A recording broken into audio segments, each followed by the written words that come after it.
எல்லாருக்கும் வணக்கம். என் பேர் Karthika, international kabaddi player. First இந்த வேல்ஸ் டெக் பல்கலைக்கழகத்துக்கு ரொம்ப நன்றி சொல்லிக்கணும். என்னை இன்வைட் பண்ணதுக்கு ரொம்ப நன்றி சார்.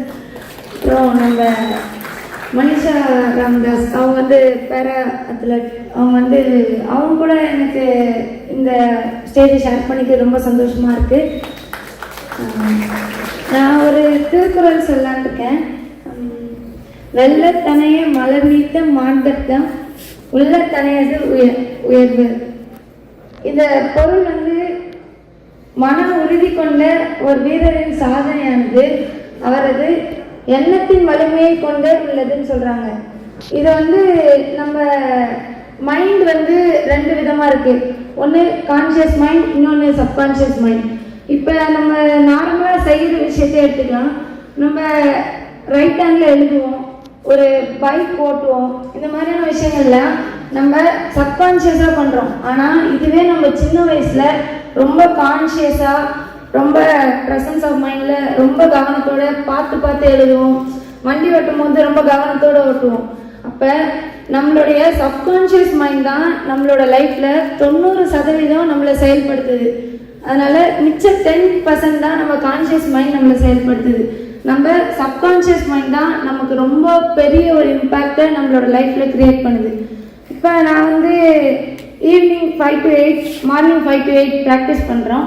இது வந்து எனக்கு ரொம்ப கஷ்டமாக இல்லை. இதே மாதிரி நான் வந்து 8 months-ஆக ஒரு டயட் ஃபாலோ பண்ணுறேன். 3 வேளையும் நான் ஒரே சாப்பாடு தான் சாப்பிடுவேன். ஆனால் எனக்கு கஷ்டமாகவே இல்லை, போர் அடிக்கவே இல்லை. ஏன்னா நான் இதை வந்து கன்சிஸ்டன்சியாக ஃபாலோ பண்ணவோ ப்ராக்டிஸ் ஆகிட்டேன். அதுக்கு அது என்னோடய சப்கான்ஷியஸில் உட்காந்துருச்சு.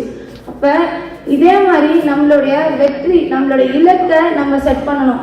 ஒரு IPS ஆக போகிறோம், இல்லை ஒரு IAS ஆக போகிறோம், இல்லைன்னா வேர்ல்டு பெஸ்ட் கபடி பிளேயராக ஆக போகிறோம் அப்படின்னா நம்மளோட இலக்கை நம்மளோட சப்கான்ஷியஸ் மைண்டில் உட்கார வைக்கணும். அதுக்கு நிறைய ஐடியாஸ், டெக்னிக்ஸ் இருக்குது. இது வந்து நம்ம முன்னாள் ஜனாதிபதி doctor APJ Abdul Kalam sir வந்து சொல்லியிருக்காங்க, கனவு காணுங்கள்னு. கனவு காணுன்னா விஸ்வலைசேஷன். இந்த விஸ்வலைசேஷன் பற்றி தெரிஞ்ச எல்லாருமே அந்த வெற்றியாளராக தான் இருந்திருக்காங்க. இந்த சப்கான்ஷியஸான டெக்னிக் தான் இந்த விஸ்வலைசேஷன். இந்த மாதிரி இன்னும் நிறைய டெக்னிக்ஸ் இருக்குது. விஸ்வலைசேஷன்னா நம்மளுடைய இலக்கை நம்ம செட் பண்ணுறோம், அந்த வெற்றி அடைஞ்சிட்ட மாதிரி நம்ம அதை கற்பனை பண்ணிக்கணும். நம்ம அதை கற்பனை பண்ணி நம்ம அந்த வெற்றி அடைஞ்ச பிறகு அதுக்கப்புறம் அந்த செலிப்ரேஷனை நம்ம ஃபீல் பண்ணி அது ரொம்ப சந்தோஷமாக நினைக்கும் போது அது நம்மளோட சப்கான்ஷியஸில் போய் உட்காருது.